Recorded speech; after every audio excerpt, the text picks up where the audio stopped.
Kerjasama Indonesia dan Malaysia soal pekerja migran rupanya tak kunjung membaik. Indonesia malah menghentikan sementara pengiriman pekerja ke Malaysia. Berikut ini adalah video yang memuat pernyataan Menteri Dalam Negeri Malaysia Datuk Seri Hamzah Zainuddin. Video ini akan dikomentari wartawan senior Gendur Sudarsono. Pembantu rumah. Dan kita maklumkan kepada embassy. Jadi tidak ada lagi soal sama ada tak boleh, dia mesti melalui embassy tu. Kita maklumkan sebab kadang-kadang kalau orang tu datang sini, dia datang, katalah dia datang daripada Indonesia. Dia bukan nak kerja sebagai pembantu. Tapi bila dia dah sampai sini, dia seronok, tak sampai 90 hari, dia jumpa saudara mara dia. Kita kena faham, Malaysia, Indonesia ni ramai juga saudara mara. Datang dia kata, "Uncle, saya nak kerja dengan uncle lah." Apa jadi? Boleh tak boleh? Dia buat secara online. Dia kata ya, dia nak kerja. Dia dah tinggal sini 60 hari. Dan proses mesti dia lalui. Kalau orang tu begitu caranya, majikan tadi bertanggungjawab. Hari ini ada juga duta besar Indonesia mengatakan bahawa mereka stop semua sektor pekerja lebih. Saya nak maklumkan bahawa online ini adalah sesuatu yang telah pun kita umumkan kepada dunia. Boleh kita gunakan kita punya sistem online. Takkanlah ada orang pula kata, "No, tak boleh guna sistem online ni." Pasal pula ini sistem yang kita gunakan.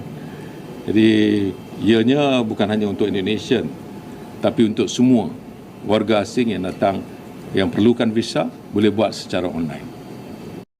Bagaimana komentar Anda terhadap pernyataan Menteri Hamzah Zainuddin tadi? Silahkan Pak Gendur.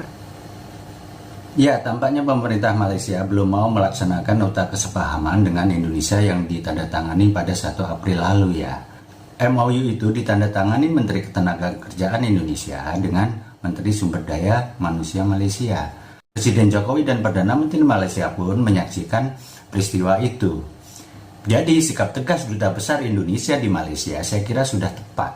Benar kata Duta Besar kita, Pak Hermono, Malaysia terkesan tidak menghormati Presiden Jokowi.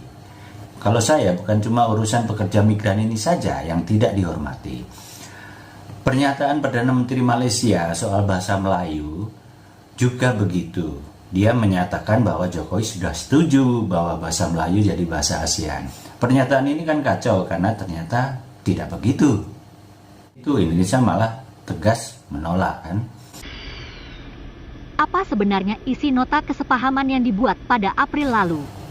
Yang sangat penting adalah penempatan pekerja migran dalam satu kanal, terutama untuk pekerja domestik ya. Artinya apa? Sistem Malaysia dan Indonesia terintegrasi dalam satu aplikasi atau dalam satu sistem.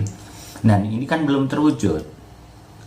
Proses online hanya dilakukan di Malaysia saja. Itulah yang tergambar dari penjelasan Menteri Dalam Negeri Malaysia tadi. Yang lain adalah Indonesia menginginkan hanya agensi yang terdaftar saja yang bisa mengirim pekerja migran ke Malaysia. Tapi hal ini kan belum terwujud. Kira-kira apa dampak dari sikap Malaysia yang mengabaikan nota kesepahaman? Dengan sistem yang sekarang, jelas Malaysia bisa merekrut pekerja untuk sektor domestik secara langsung. Nah, ini kan membuka peluang pekerja kita bisa diperlakukan secara buruk. Soalnya pemerintah Indonesia tidak bisa mengawasinya, apalagi Malaysia menerapkan sistem online mereka sendiri secara langsung. Ini kan sulit nanti pengawasannya. Nah, itulah yang selama ini ingin diperbaiki oleh Indonesia.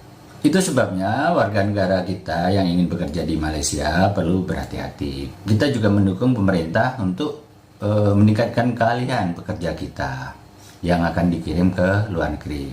Pengiriman pekerja migran juga perlu diprioritaskan ke negara-negara yang sudah jelas mau memberikan perlindungan secara maksimal. Banyak negara lain kok yang membutuhkan pekerja kita, bukan cuma Malaysia. Nah, ini harus dimaksimalkan, terutama untuk tenaga kerja yang memiliki keahlian.